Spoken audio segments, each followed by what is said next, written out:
My fiancé texted, "We need a bigger diamond. My friends are making fun of my ring." I texted back, "Say no more."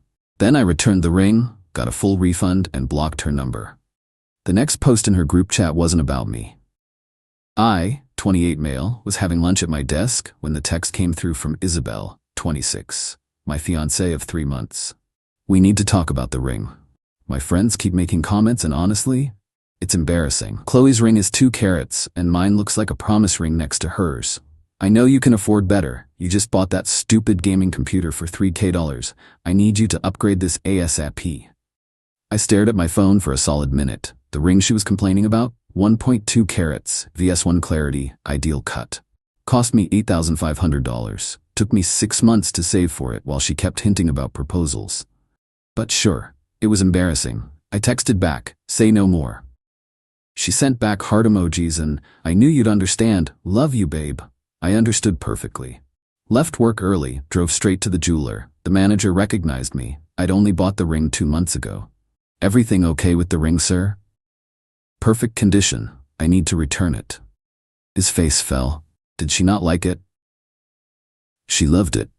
Then her friend got a bigger one. He didn't even try to talk me out of it, just started the paperwork. Full refund back to my card within 3 to 5 business days. Asked if I wanted to look at upgrades. I said no thanks. Drove to our apartment. Isabel was at work until 6. Plenty of time. I wasn't angry, wasn't even sad really, just clear. Like when you finally understand a math problem that's been bugging you. Packed my stuff methodically. Gaming setup, clothes, the espresso machine I bought, my books. Left everything we'd bought together. Took only what was mine. Found the ring box she'd left carelessly on her makeup table. She only wore it for photos. Put a sticky note inside. Returned for full refund. "You were right. You do deserve more. Good luck finding it." Blocked her number. Blocked her on everything actually. Moved into my buddy Diego's spare room that night. The explosion started around 6:47 p.m. Diego was showing me the text she sent him. "Where is he? This isn't funny. He took the ring. Tell him to answer me now." Diego replied, "He's not here. Also, wasn't the ring embarrassing?" She called him 31 times. He stopped answering after the first call, where she screamed so loud he had to hold the phone away from his ear. But here's where it gets interesting. Update 1. So Isabel's best friend Qley reached out to me through LinkedIn, because I'd blocked her everywhere else. You need to know what really happened. This isn't all Isabel's fault. We met for coffee. Turns out there was a whole group chat situation I knew nothing about. Isabel and her 5 closest friends had this chat where they constantly compared their boyfriends, who spent more, who did better proposals, who was more trained. They had a literal scoring system. Qley showed me screenshots. My proposal got a 6/10. Location was sweet but basic. I proposed at the place we first met. Ring is nice but under 1.5 carats. At least he got on one knee properly. Could have been more creative with the speech. The messages after Qley got engaged were brutal. "Isabel, now I look like the broke one." Friend Margot, "Just make him upgrade it. Men are simple." Friend Elsie, "Tell him you need it resized and exchange it." Friend Diana, "My cousin did that. Said the band was causing a rash." You're all geniuses. But here's the kicker. Qley was showing me this because she was having doubts about her own fiancé after seeing how they all talked about these men they claimed to love. When you returned the ring and just left, it made me think, like, what are we doing? We're treating these guys like walking ATMs with proposal skills. I thanked her for the honesty, but made it clear. This changed nothing for me. That night, Isabel showed up at Diego's. Not alone, brought her whole squad. Margot, Elsie, Diana, and her sister Bethany. They came in like a SWAT team of entitlement. Bethany immediately started filming. "We're here to confront the man who abandoned my sister over a simple request." Diego started filming too. "Cool, I'm recording the trespassers who forced their way into my home." Isabel was in full victim mode. "You humiliated me. Everyone knows you returned the ring." "Everyone who?" "My family. My coworkers. Everyone." "So you told everyone you bullied me into buying a bigger ring and I left instead?" "I didn't bully you. I expressed my needs." Margot jumped in. "A real man provides without being asked." Diego laughed. "A real woman appreciates without demanding." Elsie tried the tears. You're destroying her. She's been crying for days. Over losing me or losing the ring? Silence. Diana went for the jugular. You never deserved her anyway. She was settling for you. Thank God she unsettled then. Bethany was still filming, narrating like this was some documentary. As you can see, he shows no remorse for traumatizing my sister. I looked directly at her camera. Your sister said an $8,500 ring was embarrassing because her friend got a bigger one. I agreed and returned it.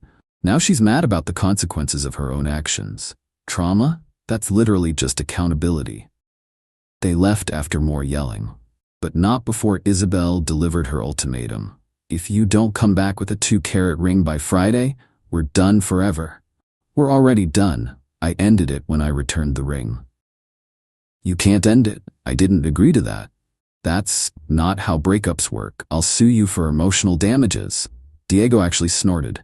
For what? Not buying her a bigger ring? Good luck with that. They stormed out. Bethany posted the video that night with the caption, "Toxic ex refuses to take accountability for abandoning my sister." It backfired spectacularly. Comments were brutal. She wanted a bigger ring and he left? King behavior. Your sister sounds exhausting. Accountability for what? Not being her bank account? Team ex-boyfriend. She deleted it within 2 hours. Update 2. The entitlement escalation was Olympic level. First, Isabel's mom Patricia called me. This woman had the audacity to say, "I'm very disappointed in you. We welcomed you into our family. You welcomed my wallet. There's a difference." Isabel has standards. She was raised to expect the best, and I was raised to recognize gold diggers. How dare you? She loved you. She loved what I could buy her. The second I stopped, watch how fast that love disappeared. You're being childish. Just buy the new ring and move on. Ma'am, I'd rather buy 2 carats of actual dirt. She hung up, but not before threatening to ruin me. Not sure how a retired substitute teacher was gonna do that, but okay. Then came the performance. Isabel started posting all over social media about being abandoned by someone she trusted and dealing with narcissistic abuse. She posted old photos of us with captions like, "I thought he was different," and "When someone shows you who they are, believe them." My brother sent me screenshots. I didn't care until she posted a photo of the ring with, "Imagine being told your worth is only $8,500. That pissed me off. So I posted my first social media update in months. Just a simple screenshot of her text demanding a bigger ring because her friends were making fun of her. Caption: Imagine thinking someone's worth is measured by ring size. It got 500 likes in an hour. Her post got deleted, but the real show started when she found out I got the refund. See, we'd been planning a destination wedding. I'd put down deposits, venue, photographer, catering, all on my credit card, but intended for our wedding. Total about $12 in deposits. I canceled everything. Got most of it back except for about $2 in non-refundable portions. Small price for freedom. Isabel found out when the venue coordinator called her to confirm the cancellation. She went nuclear. Showed up at my office. Security had to escort her out, but not before she screamed in the lobby. That was my wedding money. You stole my wedding. My coworkers were stunned. My manager Terrence came to check on me. You good? Actually, yeah. Best decision I ever made. The returning the ring part, or the blocking her part, the seeing who she really was part. That afternoon I got served. She was taking me to small claims court for the canceled wedding deposits, emotional distress, breach of verbal contract, financial abuse. Total she was seeking $25,000. I laughed. Actually laughed out loud when the process server handed me the papers. Called my cousin who's a lawyer. He looked at everything and said, "This is the dumbest case I've ever seen. She's basically suing you for not marrying her after she insulted your ring choice. Countersue for harassment." So I did. Update 3. Court was incredible. Isabel showed up in a white dress to small claims court, like she was making some kind of statement. Her evidence included screenshots of our texts, including the one where she demanded a bigger ring. Photos of us together to show we were happy. Receipts for wedding stuff she bought, a dress, shoes, etc. A spreadsheet of projected lifetime earnings lost from not marrying me. The judge, this older woman who looked like she'd seen everything, reviewed the evidence. "Miss Isabel, you're suing because he canceled a wedding?"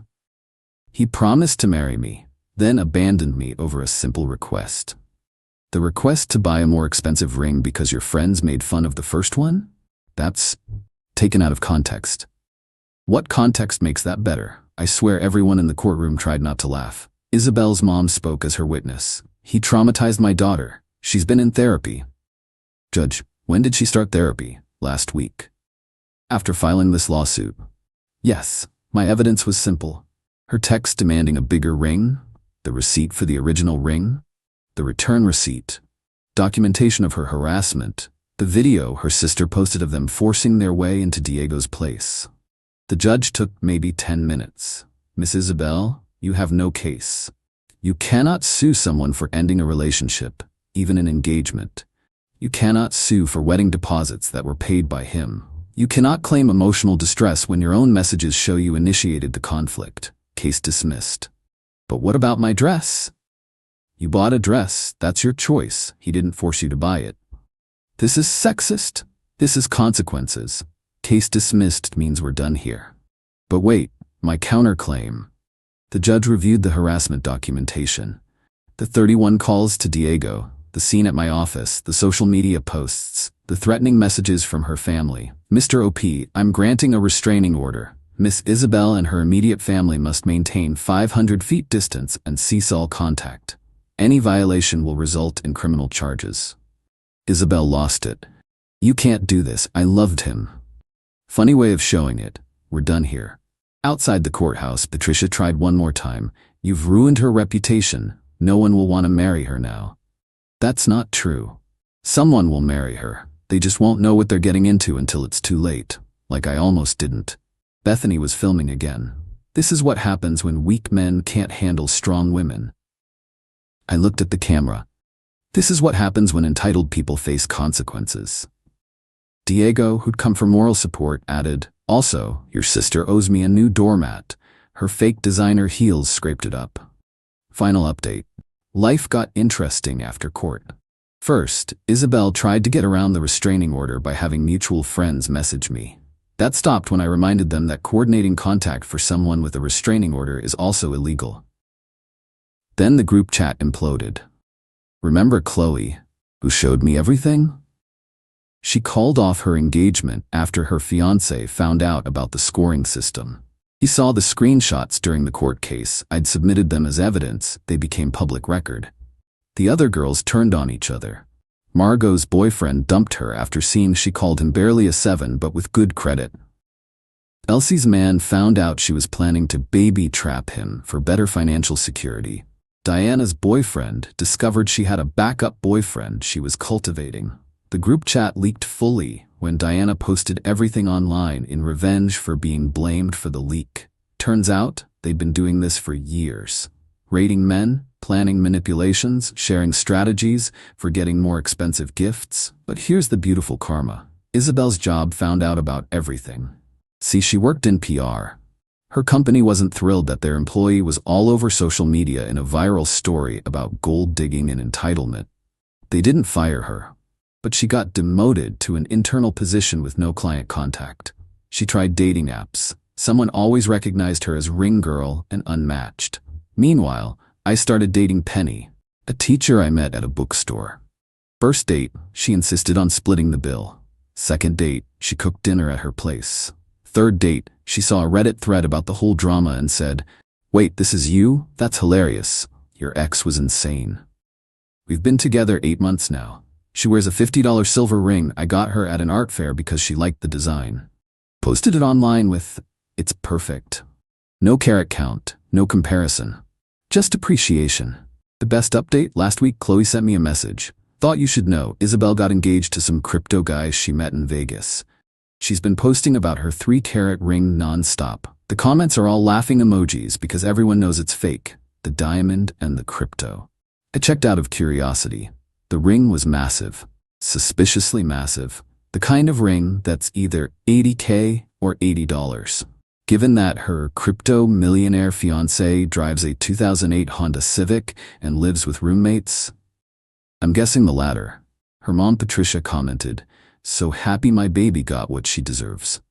Yeah, she absolutely did. My brother summed it up perfectly. You didn't dodge a bullet. You dodged a whole ammunition depot. My cousin, the lawyer, has my return receipt framed in his office next to his law degree. He calls it Exhibit A in why you should always keep your receipts. Diego still tells the story at parties. His favorite part is when they tried to blame him for enabling me. His response, I enabled him to not marry a gold digger? You're welcome? As for the $500 from the returned ring, invested half, used the other half for a solo trip to Japan, posted one photo from the trip. Isabel's sister viewed my story within 10 minutes even though I'd blocked her main account. Guess she made a fake to keep tabs. Sad? Nah. Pathetic? Absolutely. Someone asked if I regret how it all went down. Only thing I regret is not seeing the signs sooner, like when she asked about my salary on our second date. Or when she got upset I bought her tulips instead of roses because roses photograph better. Or when she literally said, your money is our money, but my money is my money. To anyone dealing with similar situations, when someone shows you who they are, believe them. When they tell you a ring that costs more than many people's cars is embarrassing, that's not about the ring, that's about their values. And to Isabel, since I know you're reading this through whatever fake account you're using, your crypto prince just posted about his NFT collection failing. Good luck with that 3-carat cubic zirconia.